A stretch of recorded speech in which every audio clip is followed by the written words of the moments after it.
Hey guys, what's up? Welcome back to the channel and welcome back to a new video. So we're actually going to be doing something on the truck in this video. You guys may have seen me install a new steering wheel on the truck not too long ago. It was actually back in August this past summer.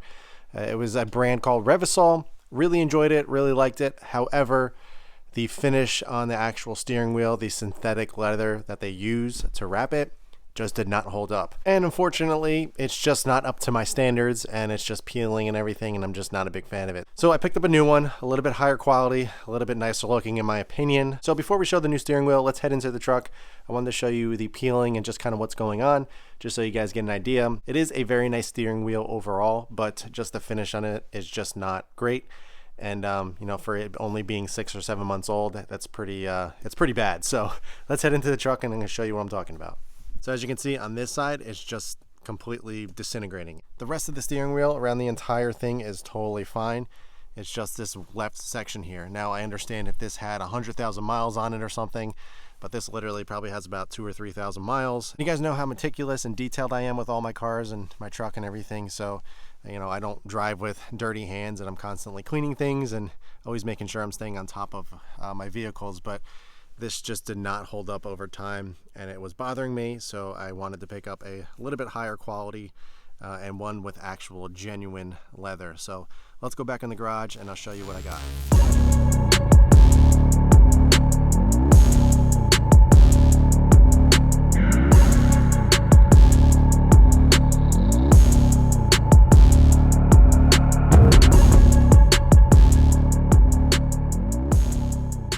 So this is the new steering wheel. This is by a brand called FactionFab. I'm actually familiar with this brand from the STI world. So when I saw that they made a nice steering wheel for the F150, I was like, you know what? I'm gonna go pick it up and see what it's all about. Now the overall contours and everything, it's very, very similar. It's not as aggressive as the Revasol one. So the 10 and 2 positions, it's not as sharp and as aggressive. The 9 and 3, again, is not as aggressive. The sides are not as thick. The Revasol one is super chunky, which is nice overall, but it's a little aggressive. So if you notice on this one, it is a full circle, whereas the Revasol one is a D-shaped, which over time I wasn't a big fan of because the actual flat bottom on the other one, it was really sharp. It felt awkward in your hands when you were turning the wheel.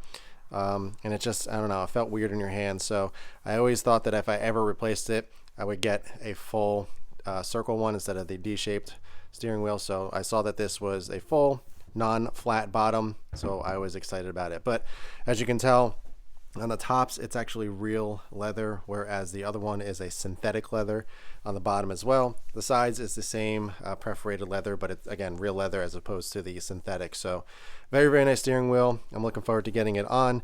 I've already kind of walked through how to do it, but I will show you guys once again, just kind of going through the steps. It's very, very simple. All right, so anytime you're working with airbags, I mentioned this in the other video, you want to disconnect all the power just in case, you know, you don't want that going off as you're working. So there's two things you need to do. You need to remove the negative battery terminal. So right here, it's just a 10 millimeter, and then we're going to go in the fuse box, and there's 2 fuses that you need to remove. I'll show you exactly which ones you need to do. It's really simple. Then you just wait a minute so there's no power anywhere, and then you can get to working. So I'm going to go ahead and remove the negative terminal first, and then I'll show you the fuses.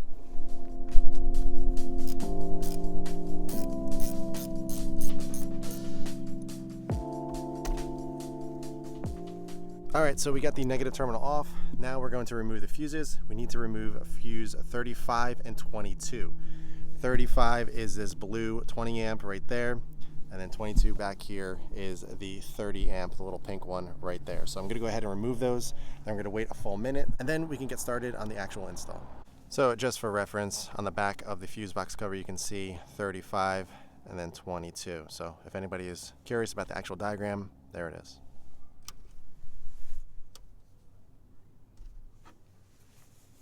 All right, so the fuses are out. We waited the full minute, so everything is ready to go. Now the next step that we want to do is remove the airbag. Really, really simple to do. You use a 3 millimeter Allen, and if you look on the side, there's little holes on the steering wheel. Same thing on the stock steering wheel. And you're going to put the 3 millimeter in there, and you're going to feel a little bit of tension. So I can feel it right now. It's basically a spring, and you're going to push that, and you're going to be able to pull up on the airbag, and it'll come out pretty easily. So you're going to do that on both sides. There's a couple pins for the airbag clips, which I'll show you once I pop it off. and then you can take the whole airbag out. So let's go ahead and get that step done.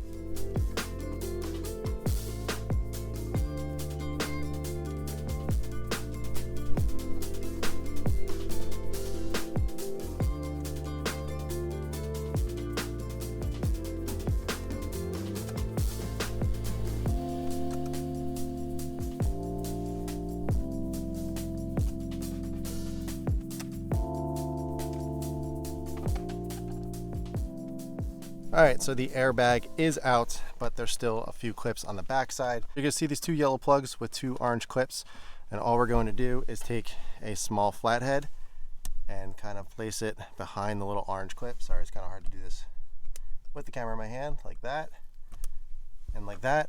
And then there's one more plug on the side over here, which I'll show you. It's kind of like a pink-red plug right there. You're gonna take that out as well. And then we're gonna be able to remove the full airbag. So let me do that, and then we'll move on to the next step.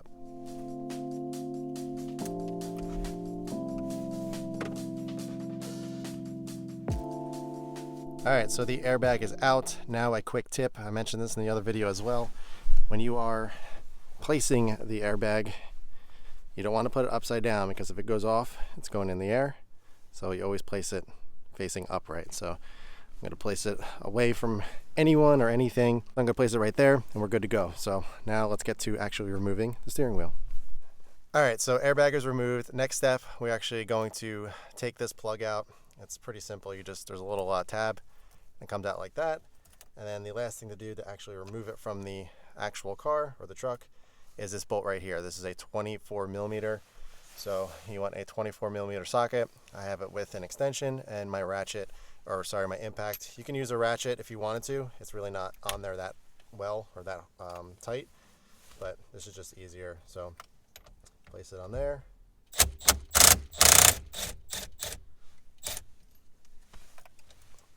And it's removed. So now we can remove the steering wheel. Be careful pulling it off. You just want to make sure all the wires are out of the way. You don't want to turn the steering wheel or anything as you're taking it off. You don't want to just damage the clock spring. So we're just going to pull it straight off.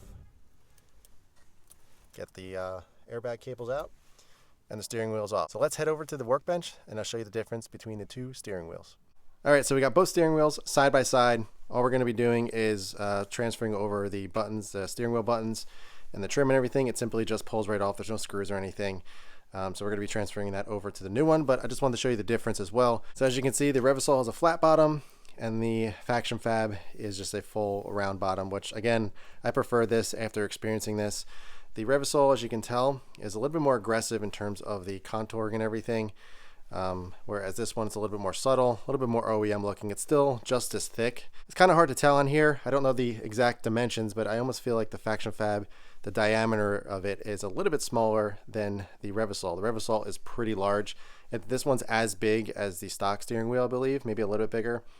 So this may be OEM spec size, but I'm really happy with this. I think this just looks overall nicer, higher quality, and it's really not that much more expensive. I think it's about $200 more or so than this one. This was $299.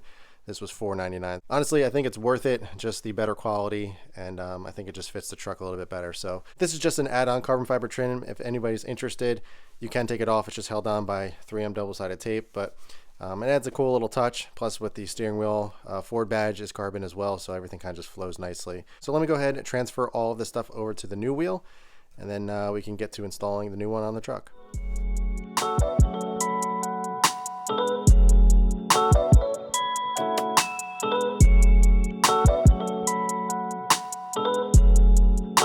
Alright, so we are finished putting everything on. As you guys saw in the last clip, it literally just pulls right out and everything just pops right in. You just want to make sure you route the wires the same way. There's little kind of divots, little areas to push the wires in so they don't get pinched when you put the airbag in. They go in the same spot.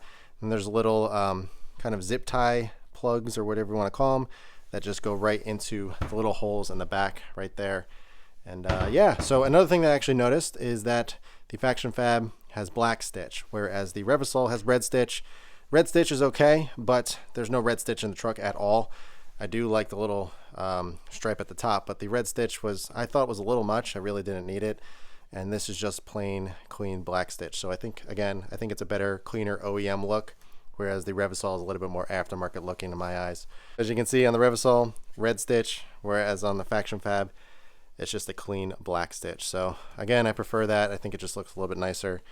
This looks a little bit more aftermarket, and it's kind of, obviously you can't tell in person the feel, but the synthetic that they have on the top and bottom, the synthetic leather, is soft, but it's kind of rubbery feeling, whereas the FactionFab is just a nice leather, real leather feel, as opposed to the fake. So we are all set. So now let's head on over to the truck, get the bolt back in, plug everything back in, and we will be set, and I'll let you guys know what it looks like.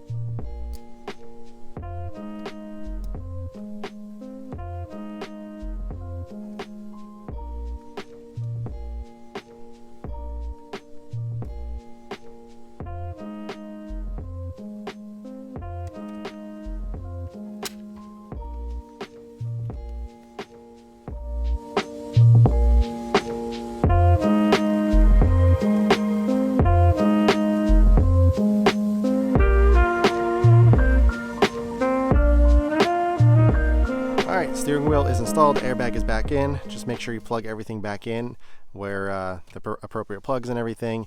Make sure all the wires are out of the way before you push the airbag in. I don't think you guys were able to hear it, at least not well, but you were able to hear it click once the airbag went into place, and you're good to go. So really happy. I think it looks better. It definitely is a little bit smaller than the Revasol. Doesn't seem as huge, doesn't seem as robust.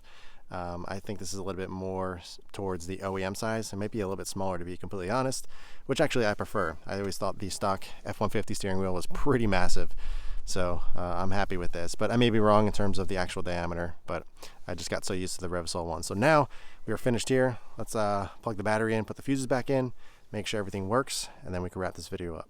Alright guys, so it took a little spin around the block just to make sure everything was good, and we are good. All the buttons and horn works and all that, so I just wanted to clarify.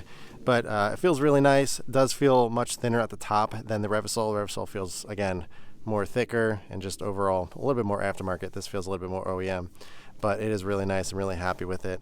But if anybody is interested in the Revasol for like $100, this thing was $300 brand new a couple months ago.